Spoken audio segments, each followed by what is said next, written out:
ya. Pada tatap muka hari ini Ibu mau menjelaskan bab baru, yaitu bab kesetimbangan kimia. Dalam reaksi kesetimbangan ya, reaksi kesetimbangan nanti seperti apa? Karena dalam reaksi kimia itu nanti dibedakan menjadi dua. Ada reaksi yang kita sebut reaksi irreversible, yaitu reaksi yang berlangsung searah atau reaksi yang tidak dapat balik ya. Tanda panahnya satu. Jadi kalau dia sudah terurai menghasilkan ion-ion, dia tidak bisa kembali ke molekulnya. Itu yang kita sebut dengan reaksi irreversible. Yang kedua itu adalah reaksi reversible. Itu adalah reaksi yang dapat balik ya, yaitu tanda panahnya adalah keseimbangan ke kanan dan ke kiri. Kalau reaksi ke kanan nanti kita sebut dengan reaksi maju, sedangkan reaksi yang ke kiri kita sebut reaksi balik. Ya. Nah, ini contoh reaksinya pada pembentukan amonia ya. Nah, ini. Nah, dari gas nitrogen dengan 3 molekul gas hidrogen sama-sama gas nanti akan menghasilkan 2 molekul gas amonia. Nah, ya. Nah, ini yang namanya reaksi reversible atau nanti kita sebut dengan reaksi setimbang. Ya, itu bila setimbang, itu bila dalam reaksi itu terdapat reaksi tanda panah 2. Ya. Nah, jadi nanti kalian bisa membedakan mana itu reaksi irreversible dan mana itu reaksi reversible. Hanya melihat dari tanda panahnya tadi. Nah, itu ya. Nah, sekarang dari zat-zat yang ada ya di dalam kehidupan sehari-hari, zat ada yang di dalam lab, itu ada zat yang mudah larut, ada zat yang sukar larut. Nah, biasanya yang kita bicarakan di sini nanti adalah zat-zat yang sukar larut. Makanya di sini tanda panahnya adalah kesetimbangan. Artinya dia terurai hanya sebagian. Nah, di dalam ini nanti dikelompokkan ada kesetimbangan homogen dan kesetimbangan heterogen. Kesetimbangan homogen itu yang bagaimana? Homo artinya sama. Ya. Nah, ini sama, ya. Nah, ini larutan asam cuka ya atau asam etanoat ya, terurai nanti akan menghasilkan ion asetat ya, karena dengan asam. Nah, larutan. Ini yang kita sebut dengan homogen karena sejenis.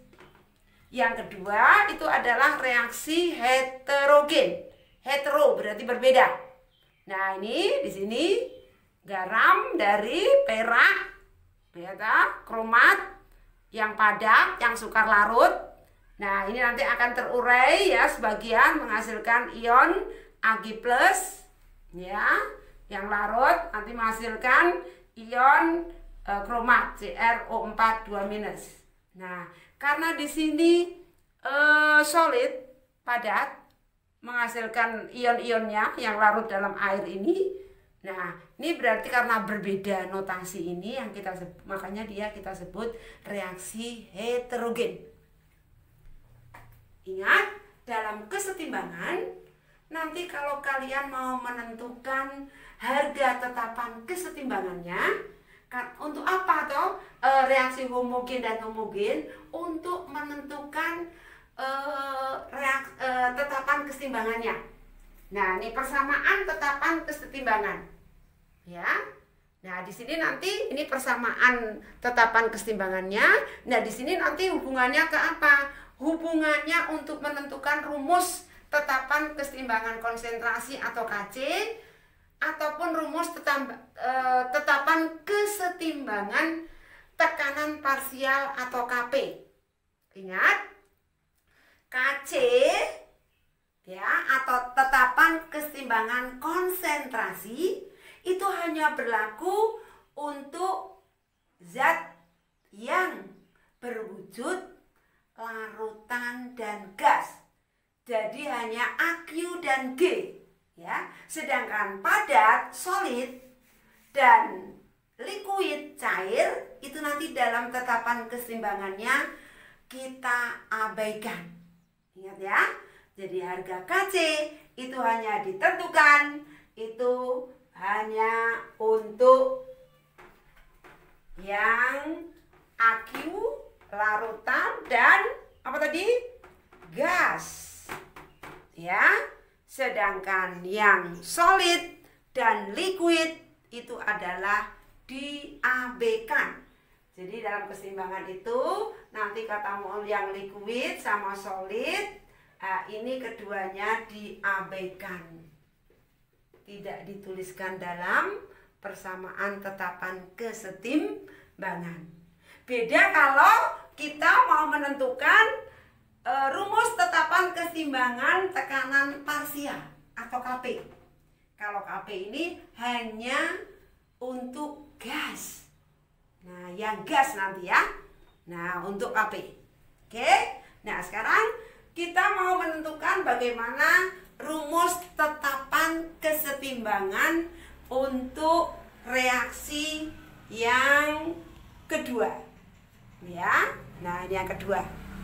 Nah, ini ya. Nah, Ibu mau ambil contoh dari reaksi pembentukan amonia ini ya. Bagaimana kalian mau menentukan rumus itu reaksinya ya, rumus KC-nya. Ya.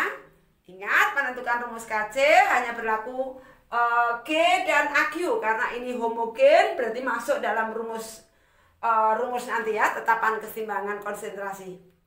Kanan dulu ya. Jadi konsentrasi NH3 dipangkatkan koefisien dibagi konsentrasi-konsentrasi yang di kiri juga dipangkatkan oleh koefisien. Nah, ini. Jadi kanan dulu, jadi konsentrasi NH3 pangkat 2 dibagi konsentrasi N2 dikali konsentrasi H2 dipangkat 3. Ya, kanan dulu baru dibagi kiri, dipangkatkan oleh koefisien masing-masing. Nah, karena ini gas jadi ikut reaksi. Terus KP-nya bagaimana? KP-nya sama. Karena ini gas, berarti tinggal tambahi P, teman. PNH3 berarti tekanan dari NH3 dibagi tekanan dari N2 dikali tekanan H2 pangkat 3. Nah, karena gas ya berarti KP-nya RKC KP-nya sama. Beda nanti kalau yang reaksi itu heterogen. Ibu ambil contoh tadi reaksi heterogen ini ya. Bagaimana kita mau menentukan harga KC-nya? Tetapan keseimbangan konsentrasi. Nah, AQ masuk ya. Nah, berarti yang di kanan dulu ion Ag plus muatan ya toh, pangkat 2 dikali ya. Nah, ini ini Ag2 ya. Nah, dibagi yang di kiri. Karena di kiri itu adalah padat. Nah, tadi padat diabaikan ya, sama liquid ya, padat sama liquid atau cair diabaikan. Nah, jadi per ini tidak ada. Nah, ini rumusnya untuk tetapan keseimbangan yang heterogen. Ya, ingat, hanya berlaku untuk gas dan larutan. Jadi nanti kalau ada simbol notasi itu adalah liquid L atau padat S solid, itu kalian abaikan, tidak ikut dalam rumus, baik itu tetapan keseimbangan konsentrasi KC ataupun tetapan kesetimbangan tekanan parsial KP ya. Nah, jadi untuk tatap muka kali ini ya, Ibu cukupkan sampai di sini. Jadi seperti biasa nanti ada tugas ya, menentukan hubungan antara reaksi tetapan keseimbangan dengan rumus tetapan keseimbangan konsentrasi ataupun rumus tetapan keseimbangan tekanan parsial. Ya, ingat, dalam tetapan keseimbangan hanya berlaku 2 saja ya, yaitu yaitu larutan AgU dan gas G. Ya. Sedangkan L cair liquid dan S solid padat APK.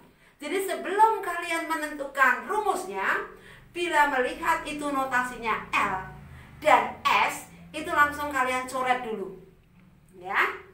Nah, supaya nanti kalian tidak salah menentukan rumus. Karena kalau rumusnya sudah salah, otomatis kalian nanti dalam menghitung harga dari KCKP-nya, artinya akan sia-sia kalian mengerjakan soal-soal stoichiometri di tetapan kesetimbangan. Oke, tatap muka hari ini Ibu cukupkan sampai sini. Sampai jumpa di sub pokok bahasan kesetimbangan yang lain. Sarangi untuk kimia.